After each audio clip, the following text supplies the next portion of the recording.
وما لنا ألا نتوكل على الله وقد هدانا سبلنا. Nah, kemudian pelajaran selanjutnya di dalam hadis ini, Rasulullah tadi mengumpamakan menyambung silaturahim itu dengan apa? Dengan air yang membasahi. Wa ma'nal hadis, kata al-Imam An-Nawawi, makna hadis ini apa? Sa'asiluha. Jadi makna hadis ini, aku akan terus menyambung silaturahim ini.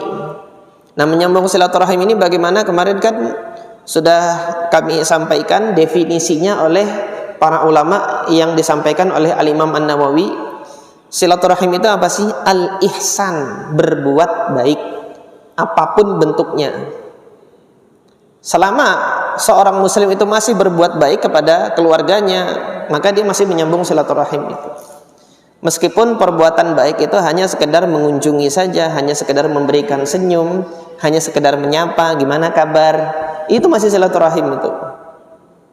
Itu masih termasuk silaturahim. Nah, di sini Rasulullah menyerupakan syabbaha qati'ataha bil hararah. Di sini Rasulullah menyerupakan, mengumpamakan memutus silaturahim itu dengan sesuatu yang panas.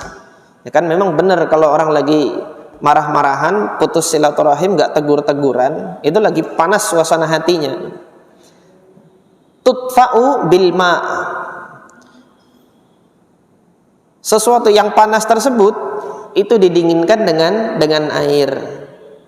Wa hadhihi tubarradu bisilah. Sesuatu yang panas itu permusuhan yang ada antar keluarga satu misalnya dengan keluarga yang lain, atau teman yang satu dengan teman yang lain, itu dipadamkan, didinginkan dengan silaturahim. Nah, silaturahim itu tadi apa? Al-ihsan, berbuat baik. Ada teman marah sama antum, ajak dia traktir ngopi, itu nanti luntur marahnya. Meskipun masih kesel ya, dalam hati asem ente apalah kayak gitu kan. Tapi ketika nanti diajak traktir kopi, ya sudahlah. Minimal ada kata-kata ya sudahlah. Kan itu dingin. Didinginkan dengan itu. Nah, ini perumpamaan atau ungkapan yang disampaikan oleh Nabi SAW bahwasanya silaturahim itu seperti air yang dingin, yang dia mendinginkan suasana yang panas. Nah, dari hadis ini kita juga melihat bahwasanya Rasulullah SAW terhadap mereka yang belum menerima dakwahnya tetap melakukan perbuatan baik kepada mereka, tidak membeda-bedakan. Ustaz, ini nggak pernah datang ke kajian antum, nggak usah dikasih ya? Enggak gitu. Bagi-bagi baksos misalnya, ada bakti sosial kan, bagi-bagi sembako gitu kan. Giliran kajian nggak pernah datang, pas lagi ada bagi-bagi sembako kok tahu-tahu dia datang gitu kan. Nggak usah dikasih ini orang, enggak, dia muslim. Tetap kemudian kita berbuat baik. Dia muslim. Lah ini Nabi SAW sama keluarganya yang belum muslim masih berbuat baik, masih terus menyambung silaturahimnya. Nah, apa bedanya nanti silaturahim dengan loyalitas? Baru dijelaskan pada hadis setelahnya. Loyalitas itu nanti dijelaskan pada hadis setelahnya. Qala al-Imam An-Nawawi rahimahullahu an Abi Abdullah Amr ibn al-As, dari Abu Abdullah Amr ibn al-As, karena putranya adalah Abdullah bin Amr bin As radhiyallahu anhuma. Semoga Allah merahmati keduanya. Keduanya siapa? Anaknya itu tadi dan Amr bin As. Qala sami'tu Rasulullah sallallahu alaihi wasallam jiharan ghaira sirrin. Aku mendengar Rasulullah sallallahu alaihi wasallam mengatakan dengan lantang, tegas, keras. Ghaira sirrin, tidak sembunyi-sembunyi disampaikan oleh Rasulullah sallallahu alaihi wasallam. Ini baru saja kita bahas tadi. Yang hak, yang benar itu suarakan. Tidak disembunyi-sembunyikan. Yaqul, Rasulullah SAW bersabda apa? Inna ala bani fulan laisu bi auliyai. Keluarga bani fulan itu bukan wali saya. Wali itu apa? Wali diambil apa masdarnya itu adalah al-wala. Wala itu kesetiaan.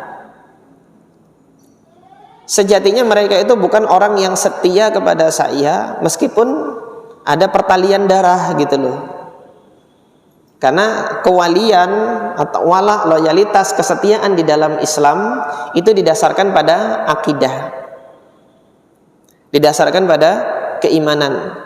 Dia beriman, muslim dengan muslim, kita loyal dengan orang tersebut, kita setia dengan orang tersebut. Kesusahannya kita bantu. Kenapa? Dia muslim. Ada hubungan darah atau tidak? Tidak ada hubungan darah, tetapi ada hubungan keimanan. Ada hubungan sama-sama berakidah Islam.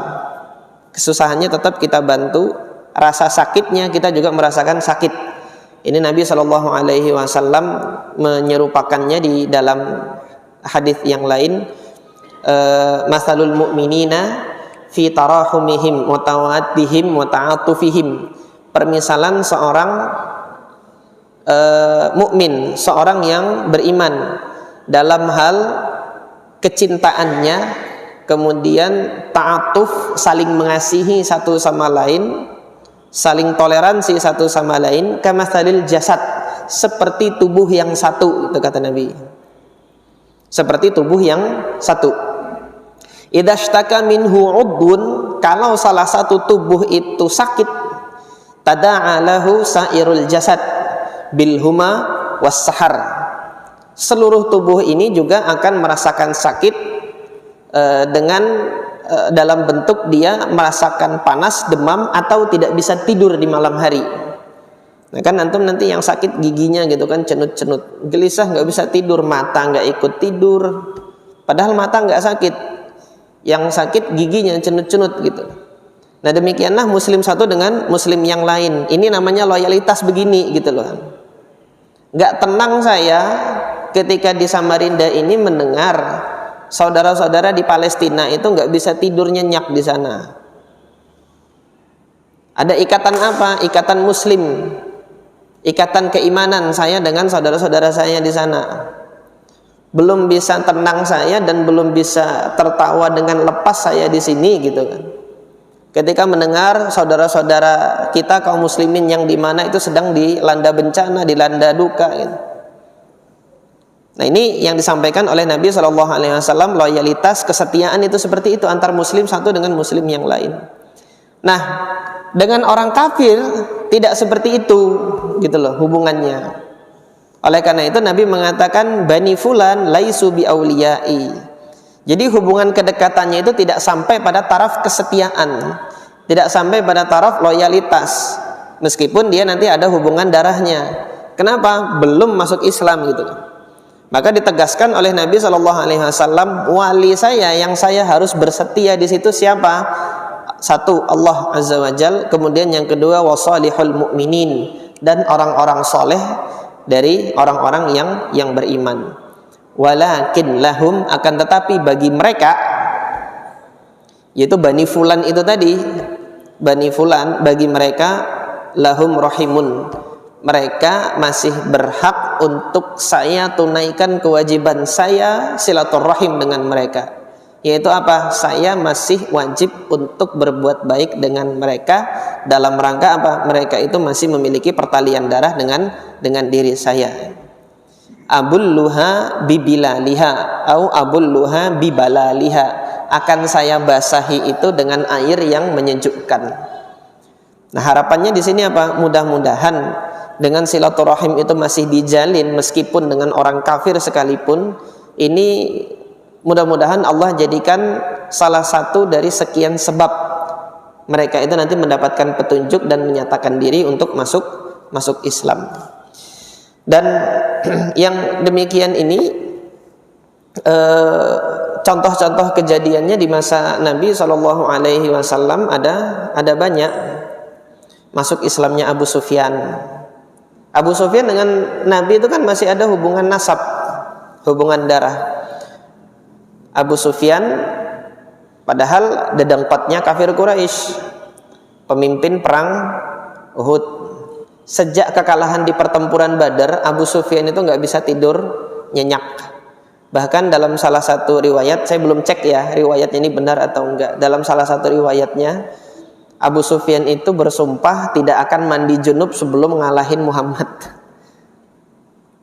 Ya nggak tahu nanti baunya gimana dia itu. Sumpah kok begitu gitu. Nah, ya sumpahnya orang jahiliyah dulu kayak gitu. Saking jengkelnya sama Nabi Muhammad SAW. Nggak taunya takdirnya Allah masukkan dia. Allah takdirkan dia masuk Islam, menyatakan keislamannya ketika Fathu Makkah atas dorongan dari pamannya Nabi, yaitu Abbas bin Abdul Muttalib. Ketika sudah nggak punya senjata apa-apa lagi untuk membela diri, di tahun ke-6 Hijriah kan melakukan perjanjian damai gencatan senjata. Udah nggak punya duit lagi buat perang, kalah dari perang Khandaq. Gimana cara ini untuk bisa dapat duit lagi, mau melakukan perdagangan ke Syam dicegat terus karena jalur perdagangannya kan melewati Madinah. Ya udah deh, gencatan senjata 10 tahun tidak saling menyerang. Disitulah kemudian Abu Sufyan aman berdagang ke Syam. Aman berdagang ke Syam, dapat lagi duit Rasulullah sebagai imbalannya, dan kaum muslimin juga harus dikasih aman dong, masuk ke mana? Ke Mekah. Pada saat itu tahun ke-6 Hijriah, nanti dulu, jangan tahun ini, tahun depan baru boleh. Tahun ke-7 Hijriah melakukan Umratul Qadha, masuk ke Mekah dengan aman untuk melaksanakan umrah. Belum sampai 10 tahun, sekutunya Quraisy, Bani Bakar, menyerang Bani Khuza'ah secara sepihak. Yang mana Bani Khuza'ah ini, kalau antum mengikuti sirah nabawiyah, girah atau semangat persaudaraan dan semangat menolong Bani Hashim itu sudah mulai masa Nabi Muhammad itu belum hidup, mulai masanya kakeknya Nabi Muhammad dulu.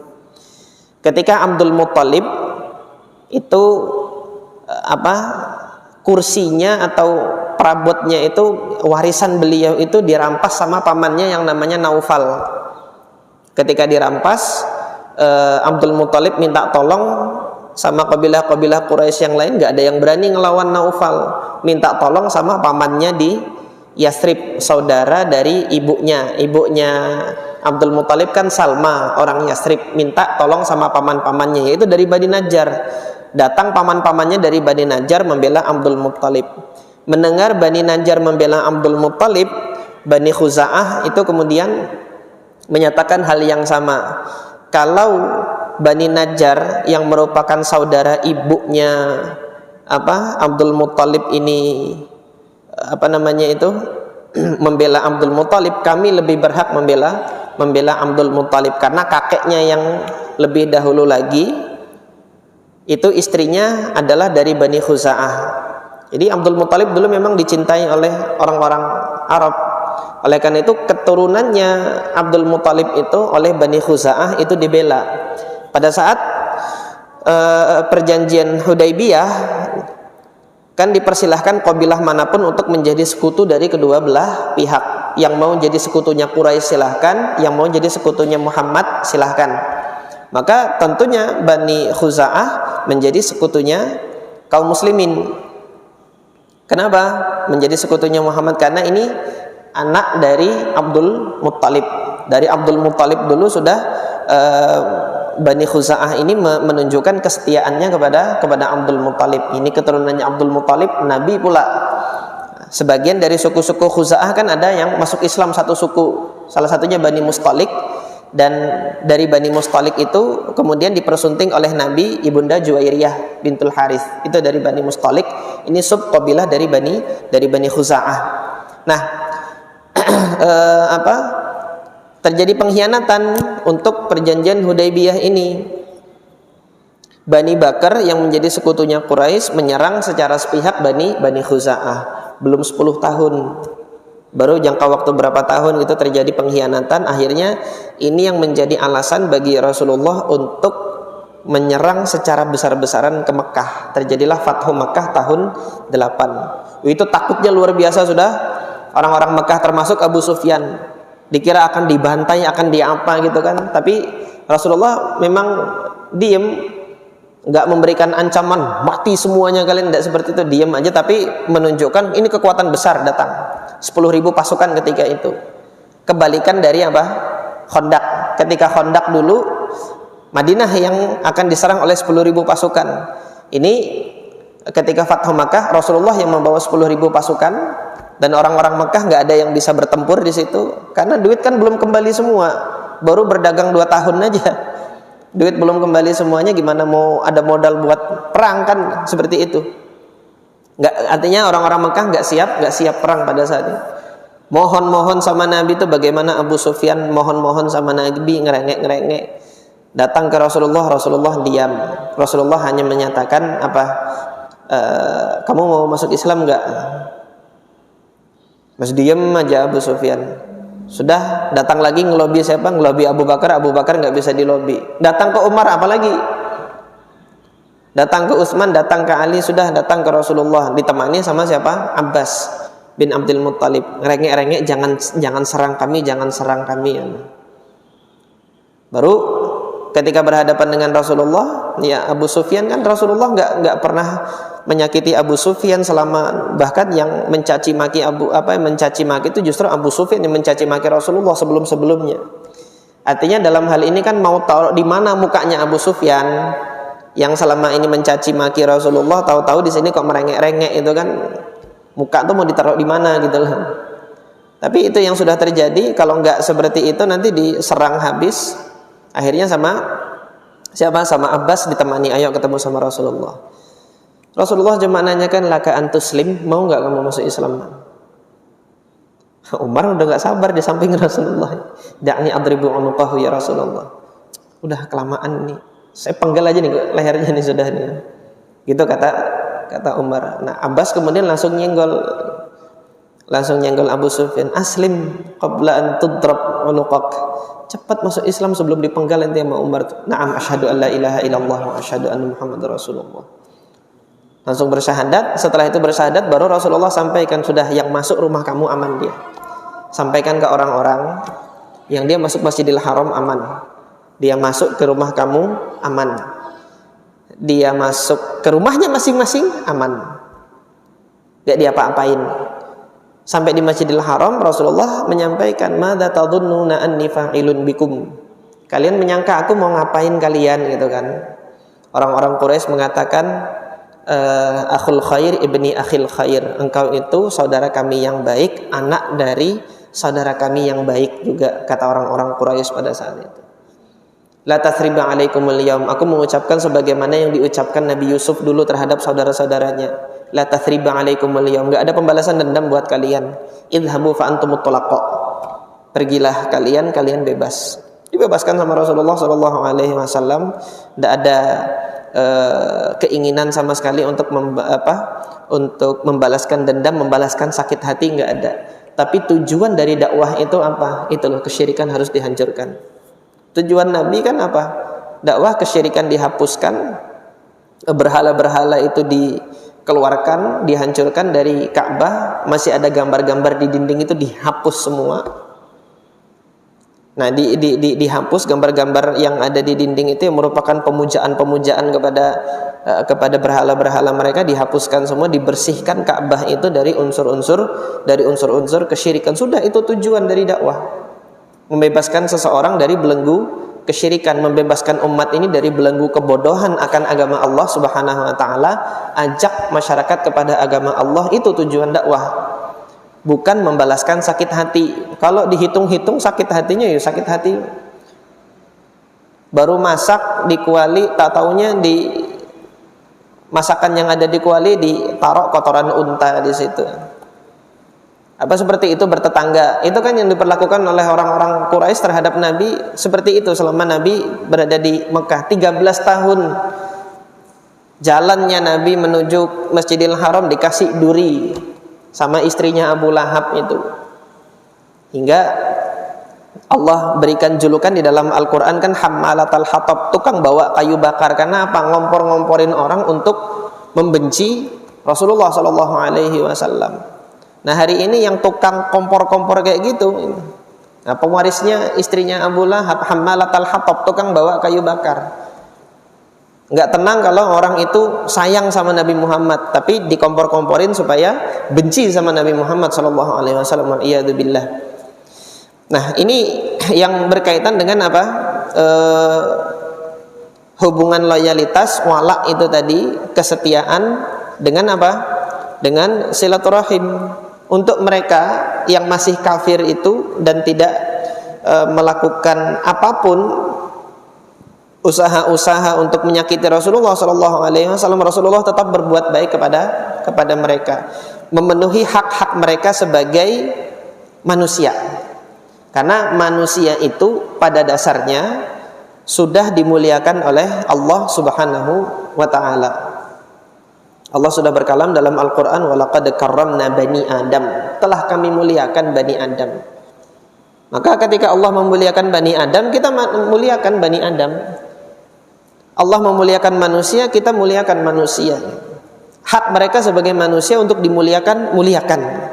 Jangan dihinakan, jangan dijatuhkan martabatnya dia sebagai manusia. Tidak dibenarkan ketika kita menyamakan manusia itu dengan binatang. Kalau dia manusia, kalau dia manusia. Nah, adapun Al-Qur'an ketika menyamakan orang-orang kafir itu dengan binatang, itu kan kekufurannya. Antum melihat nanti balhum adall, seperti an'am. Allah Subhanahu wa taala menyerupakannya seperti hewan-hewan ternak itu di dalam Al-Qur'an itu, karena mereka memilih kebodohannya sendiri hingga diserupakan seperti hewan ternak. Adapun asalnya ketika Allah sudah ciptakan manusia Bani Adam itu dimuliakan. Maka dari sini Rasulullah Shallallahu alaihi wasallam dengan manusia, apalagi dengan keluarga sendiri, Rasulullah tetap berbuat baik, tetap menyambung silaturahim itu kepada mereka.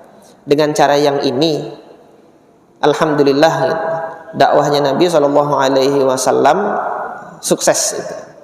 Sesukses-suksesnya dakwah adalah dakwahnya para anbiya. Masih ada waktu sedikit, kita langsung titit. Kita baca terakhir hadis dari Abu Ayyub Al-Ansari. Ini pamannya Nabi yang dari Bani Najjar. Maksudnya paman itu bukan paman saudara ini. Artinya karena dari kabilah Bani Najjar. Kabilah Bani Najjar ini adalah keluarga dari neneknya Rasulullah, Salma Al-Ansari. Abu Ayyub Al-Ansari ini adalah salah seorang sahabat Nabi yang dari Bani Najjar, yang masih ada hubungan kekerabatan dengan Rasulullah, karena mereka adalah kabilah Bani Najjar, saudara-saudara, kerabat-kerabat dari neneknya Rasulullah, yaitu Salma. Dari Abu Ayyub Al-Ansari radhiyallahu an, nama beliau adalah Khalid ibn Zaid Al-Ansari radhiyallahu an. Anna rajulan, ada seseorang, qal, mengatakan kepada Rasulullah sallallahu alaihi wasallam, ya Rasulullah, akhbirni bi'amalin yudkhiluni al-jannah. Wahai Rasulullah, ajarkan kepadaku, kabarkan kepadaku suatu amalan yang aku kerjakan itu bisa menjadikan aku masuk surga. Wa yubaiduni minan nar, dan menjauhkanku dari api neraka. Faqala an-nabiy sallallahu alaihi wasallam, ta'budullaha wa la tusyriku bihi syai'a. Ini tauhid pertama yang disampaikan oleh Rasulullah, kuncinya masuk surga tauhid. Penuhi hak Allah untuk diibadahi dan hak Allah untuk tidak disekutukan dengan suatu apapun. Ini kunci nomor satu. Kemudian setelah ini diikrarkan, tidak mengibadahi kecuali hanya kepada Allah Subhanahu wa taala, maka kewajiban selanjutnya adalah mendirikan salat, wa tuqimus shalah. Setelah itu wa tu'tiyaz zakah, dan yang terakhir wa tasilur rahim. Ini yang menjadikan silaturahim itu kedudukannya di hadapan Allah Subhanahu wa taala sangatlah tinggi dan menjadi sebab bagi seorang muslim untuk bisa masuk ke dalam surga Allah Subhanahu wa taala. Nanti akan ada banyak hadis-hadis lain lagi yang menunjukkan faidah dari keutamaan dari silaturahim ini, ya, dan kita masih tersisa insyaallah ada 4 hadis lagi di dalam bab silaturahim ini. Dan nanti bab silaturahim ini juga menunjukkan yang paling wajib kita untuk bersilaturahim dengannya adalah kedua orang tua. Mungkin pada kesempatan ini saja yang dapat kita pelajari. Mudah-mudahan Allah Subhanahu wa taala menganugerahkan keberkahan kepada kita dengan menuntut ilmu ini dan menganugerahkan amal soleh hingga dari apa yang kita pelajari ini bisa kita amalkan. Wassallallahu ala nabiyyina Muhammad wa ala alihi wa ashabihi ajma'in. Assalamualaikum warahmatullahi wabarakatuh.